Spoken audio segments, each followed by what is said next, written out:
Hey guys, it's Matt from Hedge here once again to bring you another educational video. Before I begin, I just gotta say, watch this video to the end so you could gather all that information and really soak it up properly, because this is going to be a very interesting video for beginners, and it's going to be a video about blockchain. So before I continue, I just gotta say one thing. This is not financial advice. We don't accept any liabilities for losses that you may incur.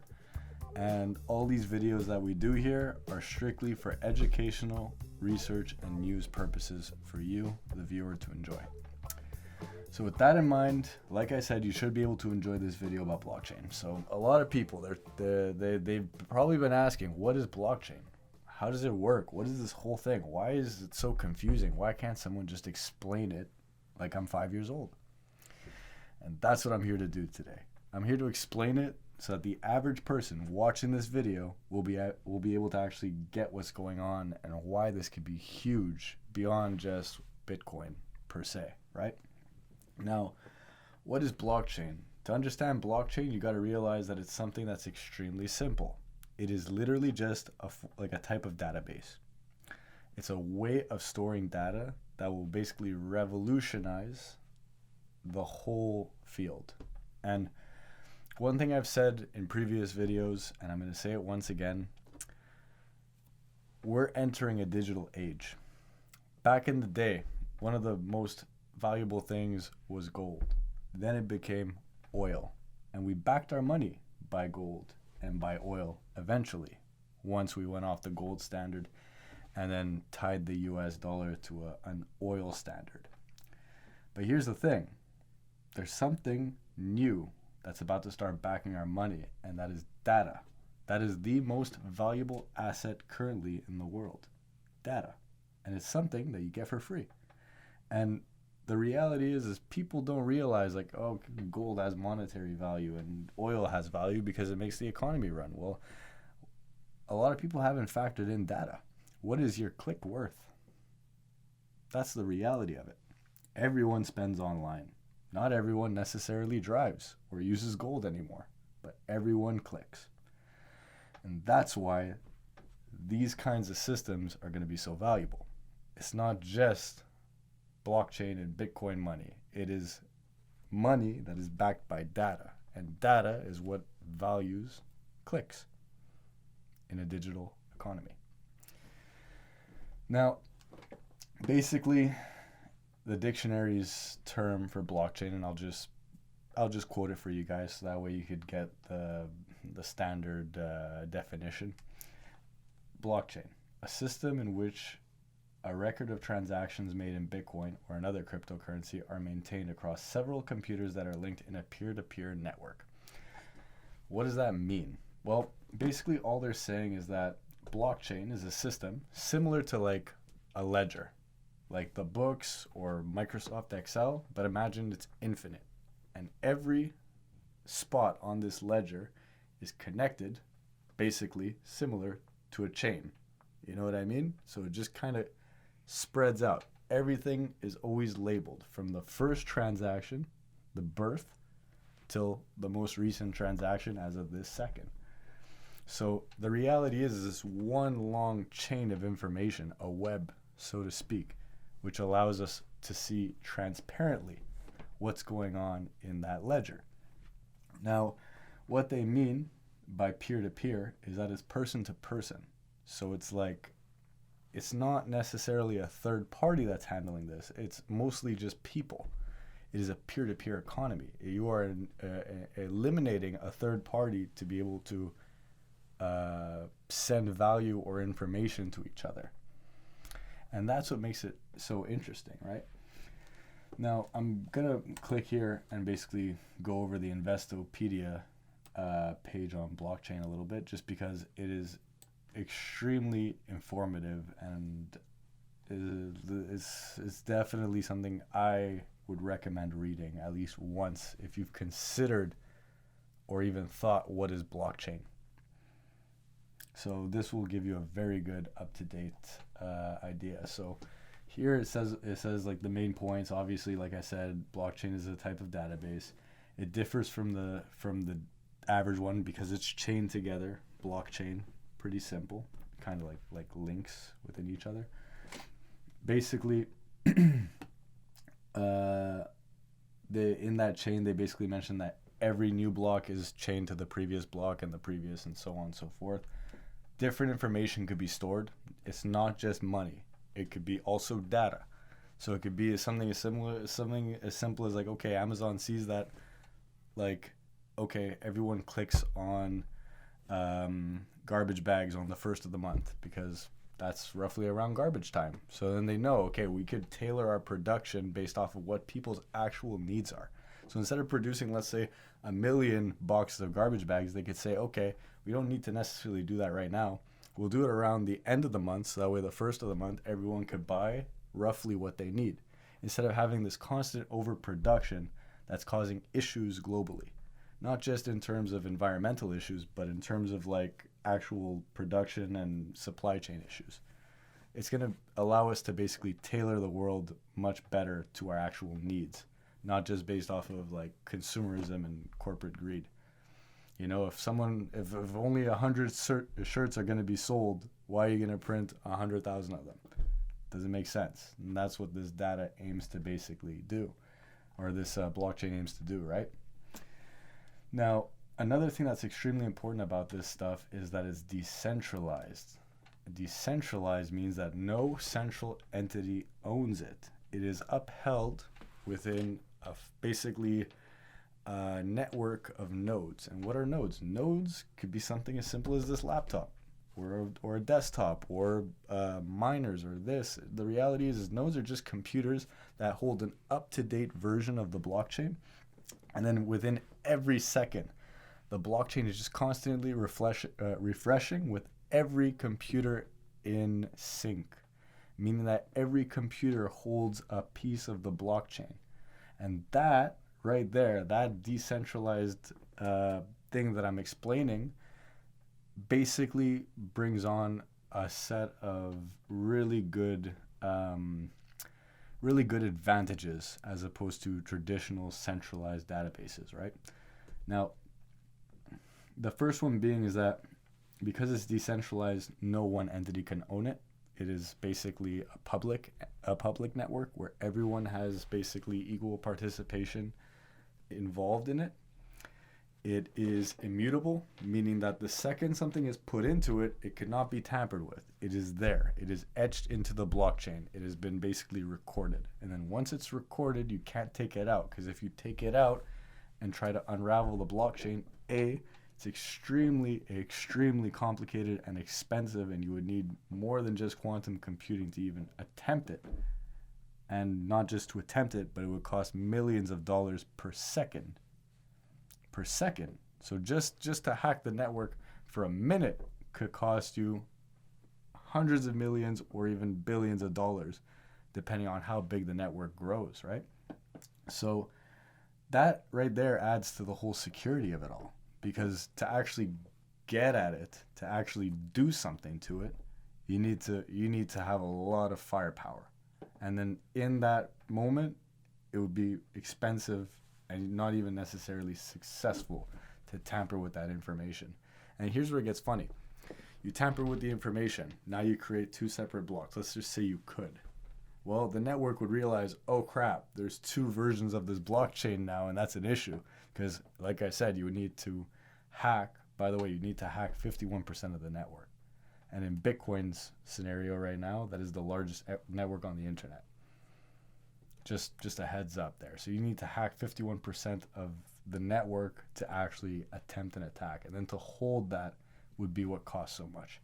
But more or less what I'm getting at here is that now you have these two chains. The system realizes, oh crap, that's an issue. We can't have that because that messes with basically everything that this is. So what does it do? It reverts to the previous state of the blockchain from the last recorded record on every computer. So because they're constantly refreshing, it won't even be like that big of a step back. It would probably be the last block. And the last block, guess what? It isn't so different from the current one. So realistically, like, even if you do go back, it wouldn't necessarily become detrimental. You know, it's interesting because Ethereum went through something like that, and then they forked because some of the community didn't agree with moving forward, and the other part of the community wanted basically not to roll it back. And then that's what caused Ethereum and Ethereum Classic. But what's interesting is Ethereum Classic is the original, and then Ethereum became bigger, which is weird because that blockchain was the one that people decided we want to basically go back from before the hack, like basically take this step back. And the Classic community said, no, it's been hacked, it's done, we can't change the system. But they did, and it worked out much better in Ethereum's favor. And then Classic, like fine, the price will move up and down, but what has it really done recently? It hasn't been in any spotlights recently. But that's not what we're here to talk about today. We're here to clarify more things about blockchain. So right there, I explained it's immutable. It's upheld by multiple nodes, blockchain, all these big words. More or less, the other thing too that I wanted to mention that makes blockchain so special is that it's public, meaning that at any moment someone could look at that blockchain and look at whatever is happening on it and it's just always being watched. There's always someone globally 24/7 because it's a 24/7 network, unlike a bank, and they could just be like, hey, something weird's happening here. It becomes an open source project as well because everyone's watching it, so everyone is working to maintain the network as opposed to just having one little centralized entity control it. So then right there, it's like to mess with one person's interest, you'd have to actually mess with everyone's interest. And that's a lot more complicated as more people jump on the network. So it's a network that kind of just secures itself. And it even secures itself too from the reality that people monetize this network by mining. And that mining just increases the security of it. And to wrap up that whole thing about security, this whole thing is encrypted, by the way. And the encryption is basically like a SHA-256 encryption. It's very, very standard elliptical curve, but like a very effective one, where it just keeps getting more effective as the network grows. And that's more or less what I'm saying is now we've talked about this security. So don't ever think that Bitcoin is not secure or blockchain is not secure. Usually the part that's not secure is the wallet, not the actual network.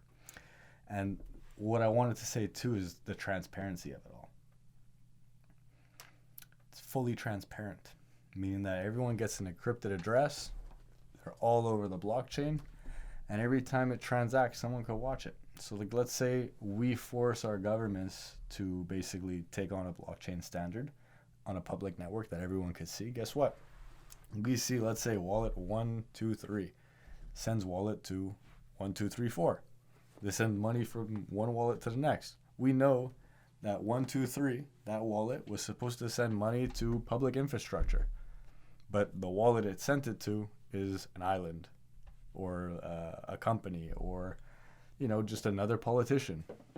Right there, the entire public view could just be like, hey, what the hell is that?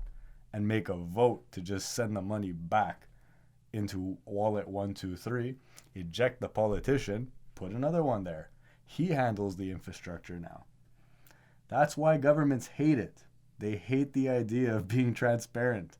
Understand that this is necessary to have a better government. Just a heads up. So that's something that's very special about it.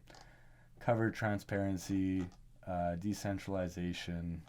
Basically from there, how the transaction process works is just done through mining. It's just all computers that are constantly solving algorithmic mathematical equations to hash out a new block.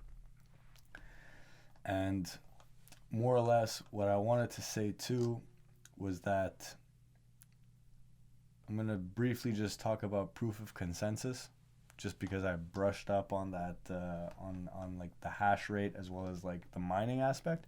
And proof of consensus is basically just like how they come to a consensus on the network of a transaction being valid and not malicious, right? So it's like, imagine you go to the bank and you send money to someone, right? Well, someone's gonna basically like check the money to make sure that it isn't illegal money or this or that, and it's like someone's got to confirm that money. And sometimes it could be confirmed multiple times. And basically, what these consensus mechanisms do is they basically take out all the people that you would need to verify that money, and it would just be done by a code that's like, okay, this money's legit. Okay, okay, okay, okay, and then after X amount of confirmations, the network reaches consensus and says, okay, the money makes sense being in the blockchain. Everything's good. On to the next transaction. And it's all done by computers that are just going at it all the time. So it's pretty beautiful to think that we'd be taking the trust like the need for trust out of money by having a system that we could trust.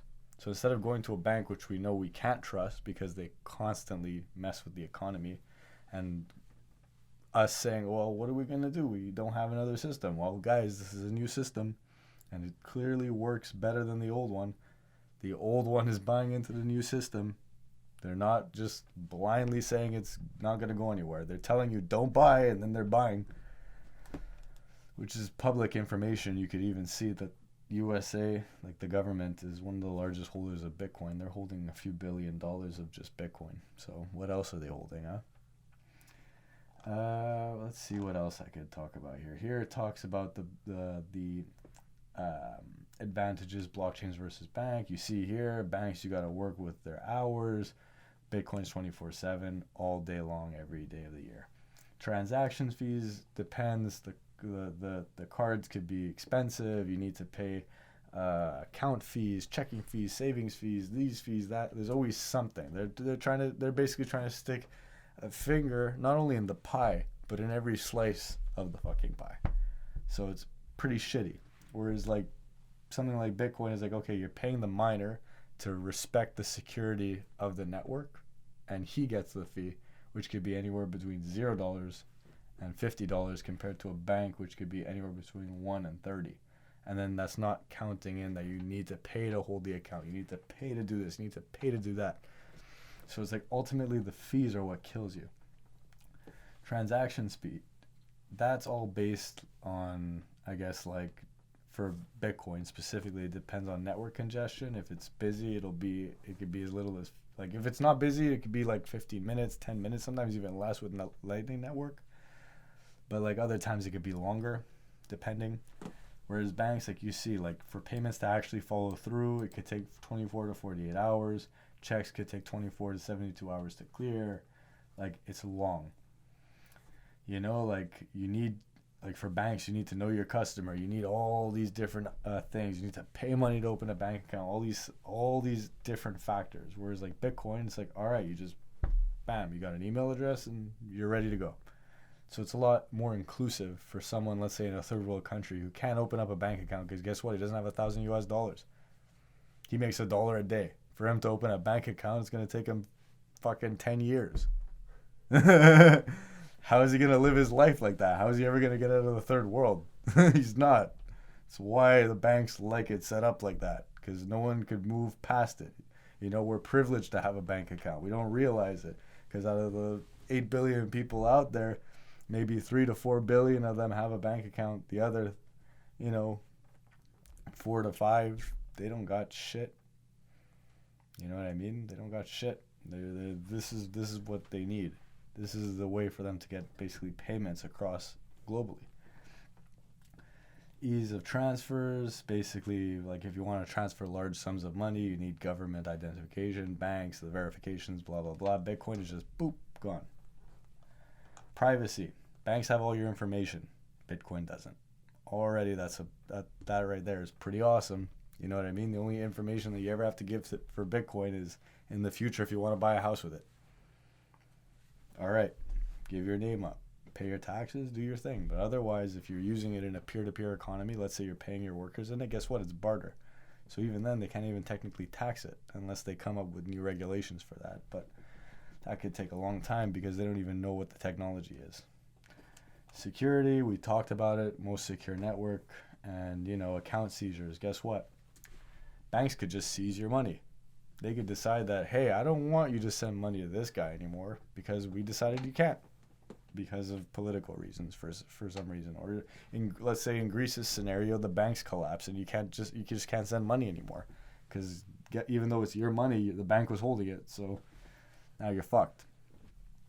Bitcoin, guess what? You control your money. You control your keys. You are involved in everything behind it. No one has control over that except for you. It's a no-brainer, being your own bank. You know, and like, I could definitely go deeper into other aspects of, let's say, blockchain, like where it's going, like smart contracts and NFTs and all that, but I'd like to dedicate separate videos to that. This one I wanted to basically just really give you like a proper jump into blockchain and how it actually works. You know, like this is a very good breakdown of it simply for you guys, so you can understand why it could be so big in the future and why we should make our governments and banks adhere to a public ledger. So guys, like, comment, and subscribe. If you like the videos, leave a comment, and you know, if you have any questions or things that you want answered, I could potentially be doing videos. I like to interact with my user base so that they know that I'm listening to them and I want to tailor my content for the viewers.